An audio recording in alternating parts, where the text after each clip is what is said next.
Satisfaction hier chez un concessionnaire des Yvelines. Les 3/4 des voitures vendues ne sont pas électriques. Les thermiques, les hybrides autonomes et les hybrides rechargeables. L'abandon du 100% électrique à compter de 2035 annoncé par Bruxelles est donc une bonne nouvelle. C'est mieux d'avouer qu'on s'est trompé que de persévérer dans l'erreur. Comment expliquer ce stop and go, ce virage à 180 degrés ? L'interdiction de la vente des voitures thermiques à partir de 2035, c'était la mesure phare du pacte vert des 27. 80 textes destinés à parvenir à la neutralité carbone. La Commission européenne, elle, assure opter pour la flexibilité sans renoncer à ses ambitions climatiques. L'objectif reste le même. Les flexibilités sont en réalité des flexibilités qui sont pragmatiques au vu de l'adhésion des consommateurs, de la difficulté également des constructeurs à proposer sur le marché du 100% électrique pour 2035. Mais ce revirement, sous la pression notamment du secteur automobile allemand, n'est que la partie émergée d'importants reculs sur le front environnemental. Mardi, le Parlement européen a acté l'assouplissement de certaines obligations vertes des entreprises, tandis que la Commission européenne proposait d'être plus flexible sur la question des pesticides. Depuis des mois, les artisans du pacte vert dénoncent son détricotage. La droite traditionnelle est en train de fabriquer un logiciel commun avec l'extrême droite et d'importer un trumpisme anti-écologie. Alors, de rétropédalage en renoncement, l'Union européenne a-t-elle perdu sa boussole ? Divisée sur l'accord de libre-échange avec les pays du Mercosur sur fond de colère des agriculteurs, attaqués par Donald Trump et sous pression de la concurrence chinoise, les 27 naviguent-ils à vue ?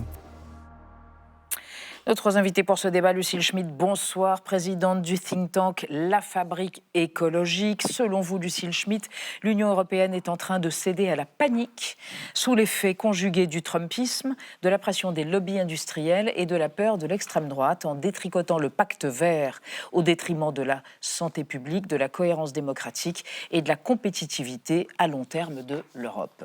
À côté de vous, Olivier Louancy, bonsoir, professeur du CNAM, le Conservatoire national des arts et métiers. Dernier essai, réindustrialiser le défi d'une génération.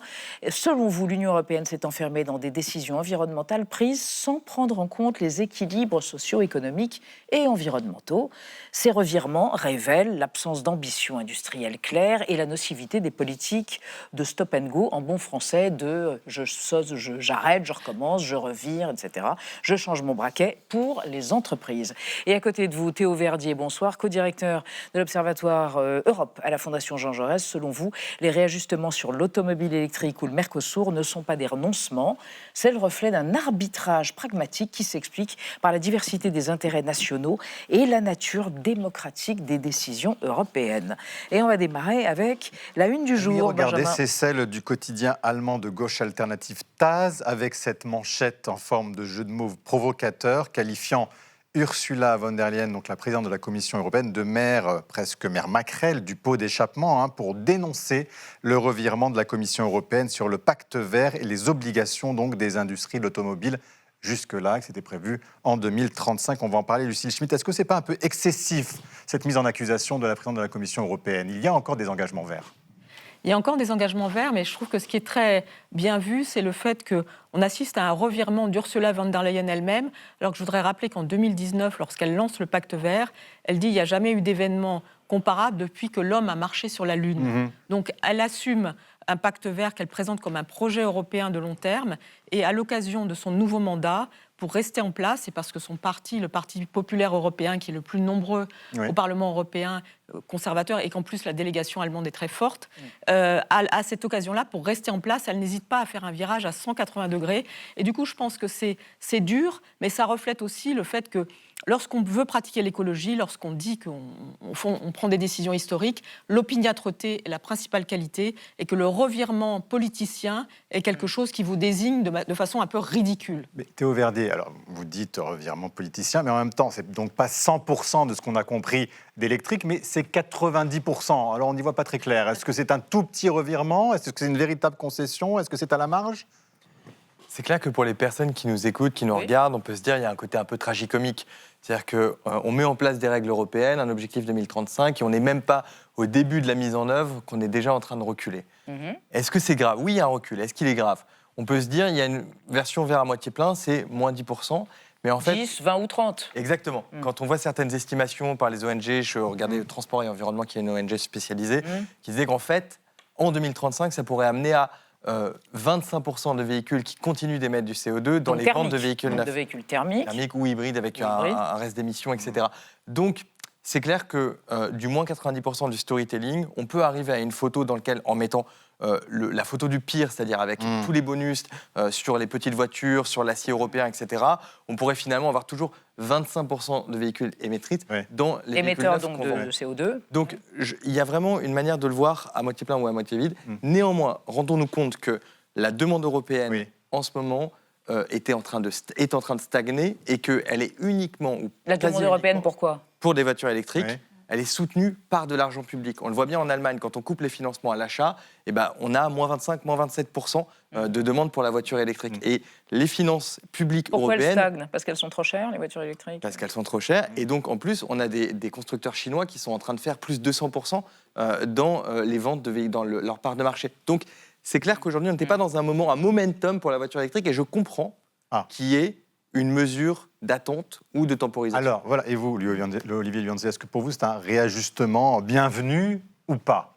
C'est un réajustement indéniablement, mais encore une fois, la trajectoire de décarbonation, la neutralité à 2050, ça, l'objectif, il est maintenu. Pour l'Union et c'est européenne. absolument essentiel. Ah, il est maintenu pour L'objectif de décarbonation, de neutralité à 2050 est maintenu. Et maintenant, à l'intérieur de cet objectif global, et comment il y a peut-il être des maintenu si les efforts sont moindres ? Il y a des modalités qui peuvent être ajustées. Mais on va repartir sur le véhicule électrique. Vous le savez très bien, il y a certains usages, il y a certaines personnes qui se déplacent beaucoup, d'autres moins. Et quand on fait le bilan carbone d'une voiture électrique, entre ce qu'elle émet pendant qu'elle est utilisée et ce qu'elle émet pendant qu'elle est fabriquée, eh bien, en fonction de ces usages, des fois, la voiture thermique a un bilan carbone meilleur que la voiture électrique. Et donc, la décision symbolique, politique très forte de ce 2035 100% n'est pas totalement fondée techniquement. Alors, c'était un portage politique quand on sort d'une décision politique de cette puissance pour faire rentrer un petit peu plus de technicité, prendre en compte les emplois, les impacts sociaux, les impacts économiques avec les importations, ça peut être douloureux, mais néanmoins, c'est la définition de base du développement durable qui doit faire la part également à l'environnement, au social et à l'économique. Alors, ça vous semble rejoindre la définition idéale du développement durable, Lucille Schmitt ? Non, je pense que ce qui est intéressant par rapport à ce que vous venez de dire, c'est qu'effectivement, les conséquences sociales de cette décision n'avaient pas été suffisamment anticipées. Après, je pense qu'il y a un autre élément, et ça, c'est à la charge des constructeurs automobiles européens, c'est le fait qu'ils aient, au fond, favorisé la production de court terme de voitures chères, lourdes, qui, en fait, ne correspondaient pas donc, aux besoins des consommateurs. Aux besoins des consommateurs, à leurs revenus, et qu'aujourd'hui, effectivement, sur la petite voiture électrique, on a un vrai sujet, c'est qu'elle est chinoise. Donc l'enjeu, si vous voulez, c'est que si on enlève 2035 comme espèce de date butoir, comment est-ce que ça conduit à investir, comment ça modifie la décision d'investissement ? Et quand vous dites 2050, on maintient l'objectif de décarbonation et la neutralité, le sujet, c'est qu'on voit bien que c'est fonction de l'équilibre politique et au fond de revirements qui sont ceux d'Ursula von der Leyen, et aussi avec un Parlement européen où l'extrême droite est en position de force et où le Parti conservateur européen a tendance, sur certaines décisions, à voter avec l'extrême droite. Que se passera-t-il au Parlement européen ? La décision n'est pas prise, elle est proposée par la Commission dans le cadre de cette loi Omnibus, mais il reste à avoir les États et à avoir les députés, et pour l'instant, les écologistes ne sont pas en position de force. Alors, regardez, à propos du fameux pacte vert, c'était il y a 5 ans, en décembre 2019, Ursula von der Leyen, effectivement, de manière assez amphigorique, lançait ce fameux pacte vert. Nous sommes déterminés à nous attaquer à ce changement climatique et à en faire une opportunité pour l'Union européenne, sachant qu'à l'heure actuelle, l'Union européenne est en première ligne dans ce domaine et que nous voulons être les premiers, nous voulons rester le modèle à suivre. Théo Verdier, on veut rester le modèle à suivre et en même temps, eh bien, on fait des concessions sur l'usage des pesticides. En dehors de la voiture, on avance. Il y a le report des obligations des entreprises en matière de droits humains et d'environnement. Il y a eu quand même beaucoup de décisions qui ont surpris là. C'est cette directive Omnibus dont parlait à l'instant. L'Union européenne est une démocratie et les élections ont des conséquences. au dernier scrutin européen, les écologistes et les forces centristes sont les deux groupes qui ont le plus perdu, et c'était eux qui étaient, avec les socialistes, la cheville ouvrière du pacte vert. Et ceux qui ont gagné, c'est la droite qui s'est maintenue et les forces d'extrême droite qui sont devenues 3e, 4e force du Parlement européen. Et donc, en fait, qu'est-ce que c'est que la Commission européenne ? C'est un exécutif. Il y a une chambre haute, qui est le Conseil, les chefs d'État, et une chambre basse, c'est le Parlement européen. Donc on répond aux aspirations des Européens, hein, c'est ça que vous nous dites en fait. En naviguant à vue, éventuellement. C'est comme si vous preniez la majorité de Sébastien Lecornu, elle n'existe plus, mais que vous lui mettiez 20% à droite, et évidemment, sa ligne politique a changé. Et donc là, on est dans une démarche d'équilibre, on essaye de maintenir les acquis du premier mandat, c'est le pacte vert, c'est la neutralité carbone en 2050, et en même temps, c'est clair, on est en train, au milieu de ça, de faire des ajustements. Et sur la voiture, je crois que c'est quelque chose, à mon avis, qui aussi rejoint une réalité industrielle. Sur la question de la responsabilité des entreprises, par contre, là, on est un peu en absurdie. C'est-à-dire qu'il y a des entreprises françaises, européennes, qui avaient investi pour se mettre en conformité. Et là, vraiment, à la veille, on n'est pas à 2035. On dit non, on va relever les seuils. Et donc, toutes les entreprises d'un certain nombre de salariés ou de chiffre d'affaires, ça ne s'applique plus à vous. Et là, par contre, en termes de délai, c'est n'importe quoi. Mais Olivier Lambs, oui, alors les entreprises avaient des obligations, faire des plans pour la réduction des émissions, etc. Les partis politiques obéissent aux lobbies, aux citoyens, aux consommateurs. Comment vous l'analysez ? Je ne suis pas un spécialiste qui change d'avis politique. Par contre, ce qu'on peut dire, et là je souscris à ce qui a été dit, c'est-à-dire changer les règles quand on est si proche des échéances. Ceux qui ont fait l'investissement se trouvent pénalisés alors qu'ils ont été vertueux, et ceux qui ne l'ont pas fait sont récompensés pour ne pas l'avoir fait. Donc il y a une sorte d'absurdie. Et puis, relever les seuils, c'est-à-dire on va demander un effort uniquement aux grosses entreprises. Très bien, mais comme on est sur justement des questions de chaîne de valeur, les grandes entreprises vont demander aux petites qui sont leurs fournisseurs de faire le même travail. Donc, in fine, c'est un geste, je dirais, qui n'a pas beaucoup de sens et qui n'aura pas beaucoup d'effet, en tous les cas, ce relèvement de seuil, puisque tout le monde, si on est dans une chaîne de valeur dans laquelle, in fine, il y a un grand groupe qui est soumis, la PMI, l'ETI va y être soumise également. Mais Lucie Schmitt, pardon, mais il y a une telle défiance vis-à-vis des institutions européennes, que ce soit des citoyens ou des entreprises, qu'à un moment donné, est-ce qu'il ne fallait pas donner des gages ? Nous vous comprenons, nous vous entendons, donc nous ajustons. Moi, je crois qu'il y a un effet, je répète ce que j'ai déjà dit en préparant l'émission, il y a un effet de panique par rapport au fait que les élus n'ont plus de capteurs par rapport à l'état des sociétés. Et qu'effectivement, le fait que l'extrême droite ait été en position de force aux élections de 2024 donne le sentiment, apparemment, à ces députés, notamment aux conservateurs, qui sont charnières dans cette histoire, puisque jusqu'à présent, ils ne faisaient jamais alliance avec l'extrême droite. Là, ils préfèrent faire alliance avec l'extrême droite qu'au fond, rester dans le socle pro-européen. Je crois que les conservateurs se demandent, au fond, comment le curseur va évoluer. Est-ce qu'on va vers plus d'extrême droite ou est-ce qu'on va vers, d'une certaine manière, plus de bon sens Trumpisation. Alors, voilà. pour vous, Pascal Canfin a évoqué l'importation d'un trumpisme anti-écologique. Il avait contribué à l'élaboration du pacte vert. Je pense qu'en tout cas, il y a un effet de panique du côté des élus. Et je ne peux pas seulement souscrire à l'idée que c'est parce que c'est démocratique que ça se passe comme ça. Parce que, par exemple, sur les pesticides, vous avez plus réagi sur la question du devoir de vigilance des entreprises. Sur les pesticides, l'Union européenne a toujours été en pointe au niveau mondial sur l'encadrement des pesticides. Et puis avec son règlement REACH dans les années 2000, elle a au fond décidé d'encadrer les produits chimiques qu'on met sur le marché. Et là, elle vient de décider de déréguler. Elle vient de décider qu'en fait, on n'aurait plus jamais d'évaluation en fait, de l'impact des pesticides et des biocides sur la santé. Vous voyez bien ce qui s'est passé avec la loi Duplon et la pétition cet été en France. Ce que dit la société, 2 millions de c'est qu'au nom de la santé, les consommateurs veulent être protégés. Et au fond, ce que la Commission européenne refuse de considérer, c'est le coût de l'inaction écologique, puisque tout ça est justifié au nom d'économies de bout de chandelle. Alors, 1 milliard d'euros, alors que ce qui va se passer en santé... Oui, enfin, ce qui va se passer en santé dans l'ensemble de l'Union européenne, si les cancers se multiplient, si nous mangeons des cochonneries, tout ça, c'est quelque chose qui va se payer aussi, mais ça ne sera pas comptabilisé pour la Commission européenne.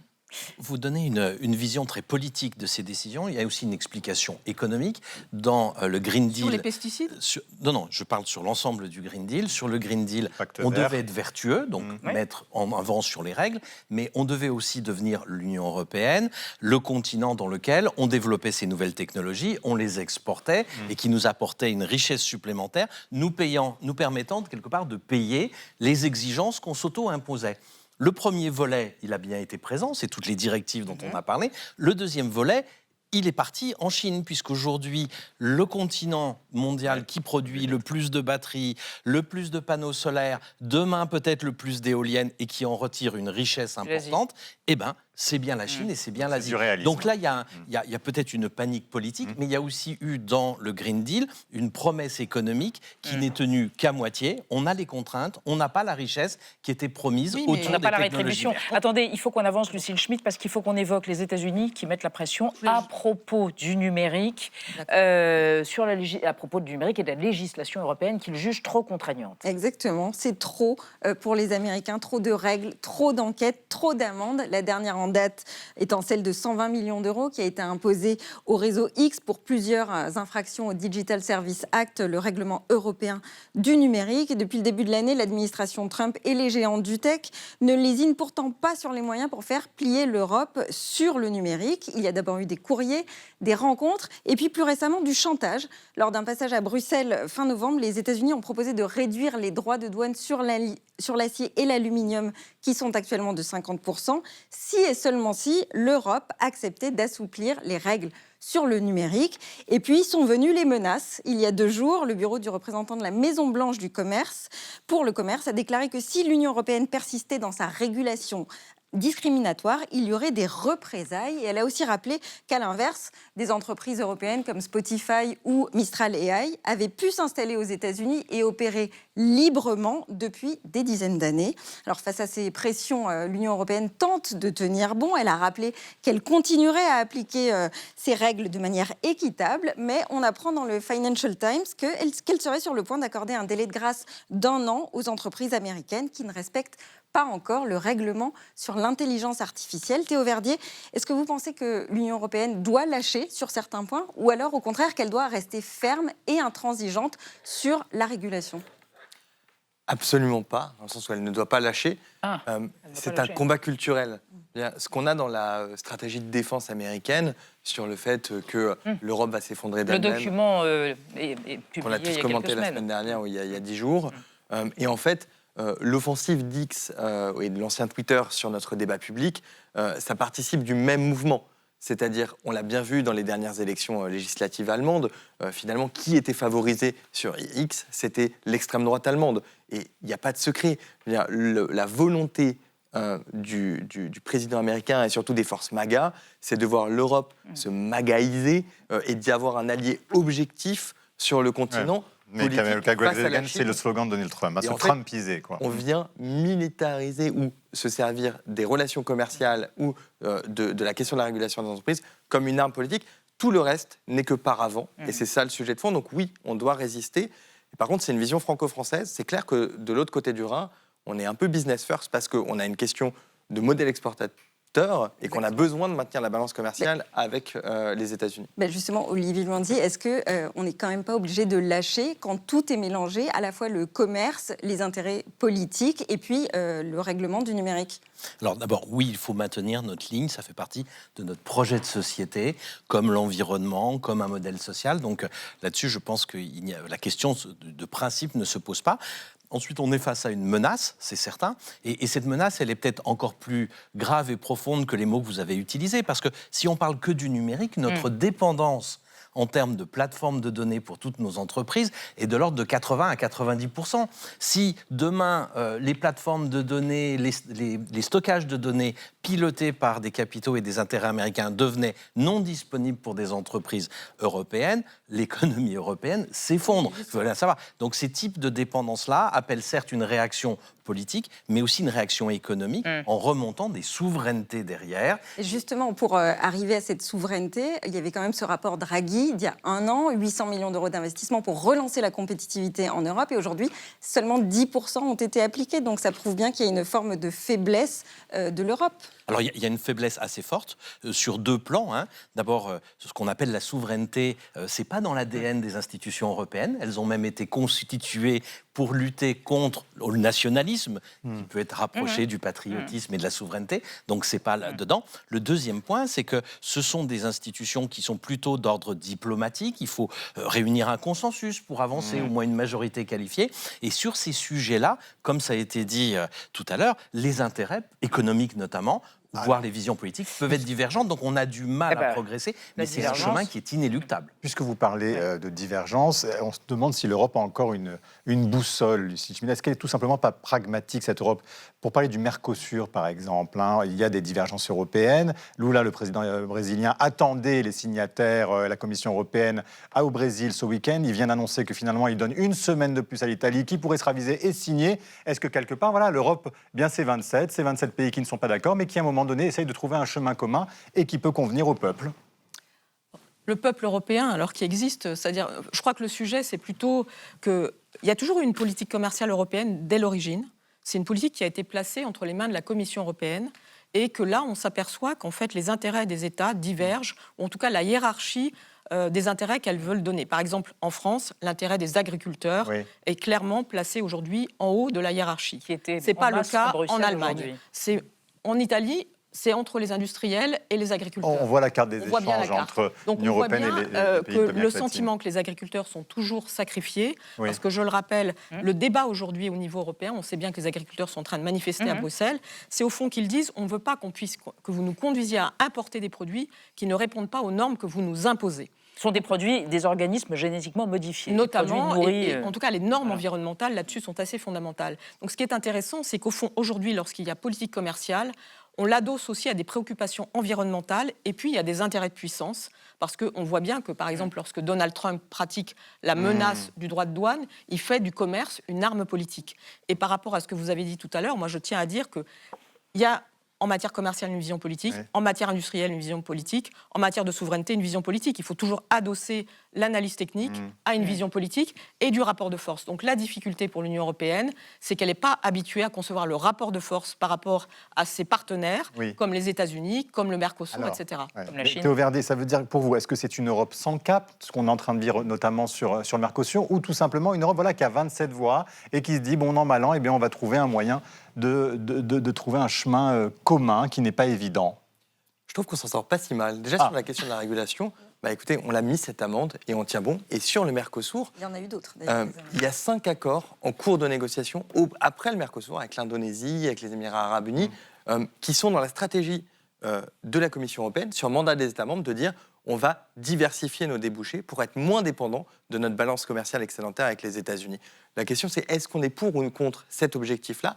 Je crois qu'au fond de nous-mêmes, on est pour, mais il n'y a pas grand monde en France pour défendre le traité de libre-échange avec le Mercosur et l'agenda volontariste sur la question commerciale. Et là-dessus, un grand pouvoir amène de grandes responsabilités. Le pouvoir commercial, de négociation commerciale, il est européen. Moi, je n'ai jamais vu Stéphane Séjourné depuis 3 mois venir défendre l'accord. Le commissaire européen français. Ou même Ursula von der Leyen, sur un média français audiovisuel, l'accord avec le Mercosur.